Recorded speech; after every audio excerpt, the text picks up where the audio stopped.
And he developed a device that would allow messages to be sent over longer distances. During the Civil War, a message could be sent about 150 to 200 miles. So if you went to the Western Union office, it wasn't called Western Union, but you went to the telegraph office and gave them a message, they would send the message to a place about 150 miles distant. If you were going from Chicago to New York, which would be a very common route for messages to go, you would have to go through, well, you can do the math probably, 8 or so different stops where the message would have to be rekeyed. A slow process, and also meant that the process was more expensive because you had to pay each of those operators something for their time.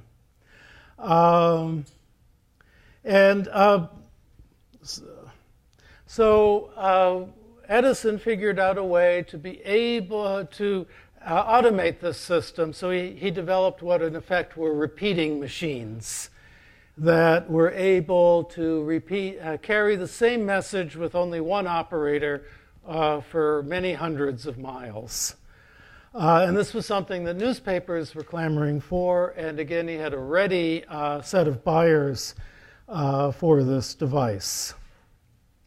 And he also worked on devices that would facilitate telegraphs being sent between businesses and between homes. And this work led him into helping improve early telephone systems. And he developed machines that were designed to help stockbrokers communicate quickly with each other. None of Edison's machines had the dramatic impact that Westinghouse's had, nor did they earn Edison anywhere near as much money.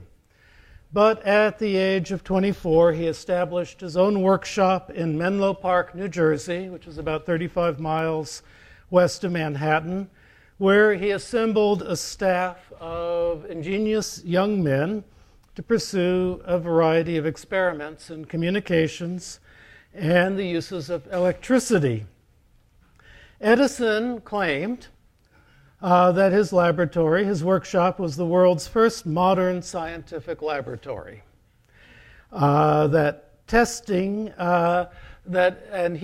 His basic innovation was to rely on testing of ideas and not simply rational argument.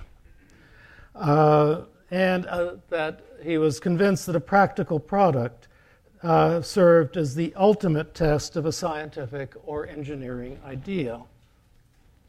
And his most famous practical product was the light bulb. In 1879, one of his employees, Lewis Latimer, produced a working electric light bulb. Later that year, Edison's workshop produced a working acoustic telegraph system that was capable of reproducing voice timbre and modulations. Both inventions had a lot of potential, but there were problems about how to make them operational. Neither could work with existing energy sources. So Edison doubled down on his experiments into electric power. And his work suggested that if an economical way could be found to generate electric currents at a sufficient scale, electric lighting and modern telephones would have large markets. And in 1880, Edison's workshop developed the first electrical generating system in the world. In 1882, Edison built the world's first electric utility on Pearl Street in Manhattan. Edison chose the wrong system for generating electricity. He banked on direct current as the safest and most economical method for introducing electrical energy into everyday life. Direct current was safer, and is safer, and the power DC plants generated was less susceptible to variations or to outages. The big problem for Edison was that his generating plants could only supply sites within about a mile radius.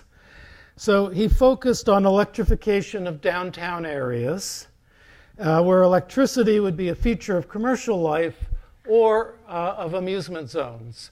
Now, if you are building skyscrapers, well, they didn't quite have, if you're building office buildings, and you can have electric lighting in your office building, the value of that office space has been increased by many-fold.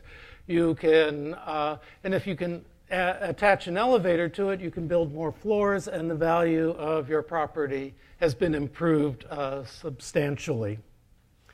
Now, Westinghouse chose to develop a competing system based on alternating current.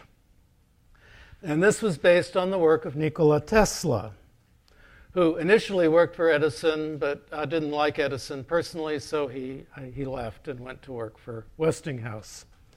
Large-scale generators would produce high volumes of high-tension currents, and these could be transmitted for hundreds of miles, and they also had the virtue of being able to supply the endless energy demands of the emerging industrial sector, which at the time was running on water and steam power. Westinghouse's system of generating electricity could serve factories cheaper, and at the same time, he could offer electricity to residences.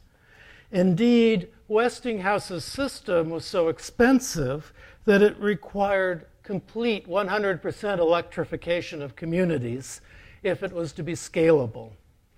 So in order for the system to work, everybody had to have electricity.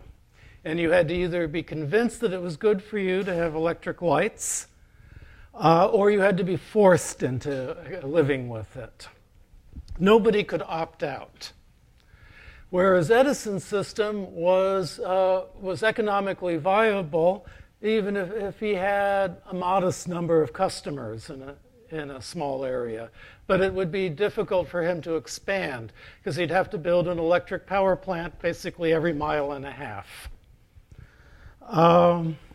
The battle between the two systems was called the War of the Currents, and it lasted roughly from 1885 to 1895. One of the hallmarks in this battle was Kansas City's decision to electrify its street and transportation system.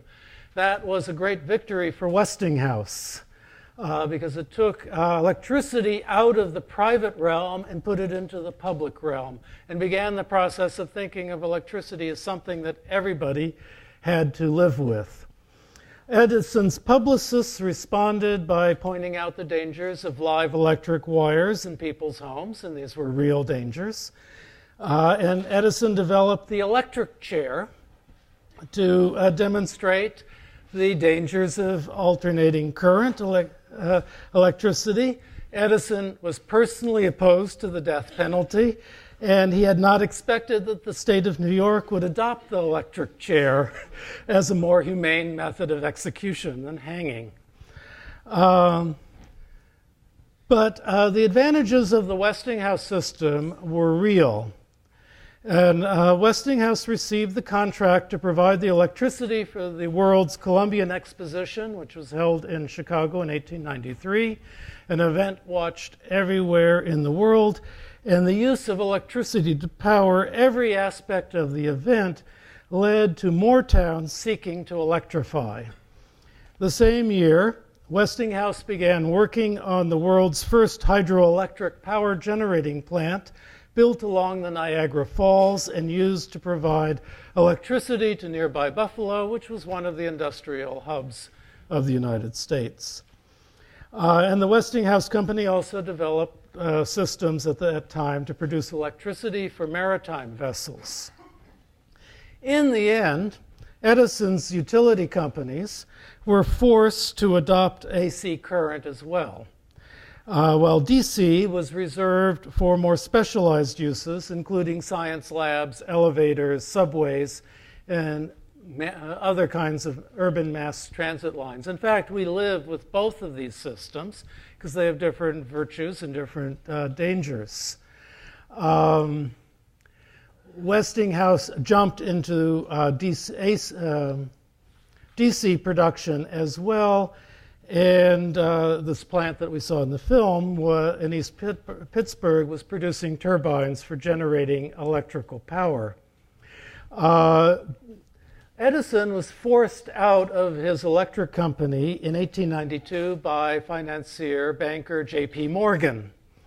When he refused to provide any more credit to Edison unless he restructured the company and then allowed himself to be bought out.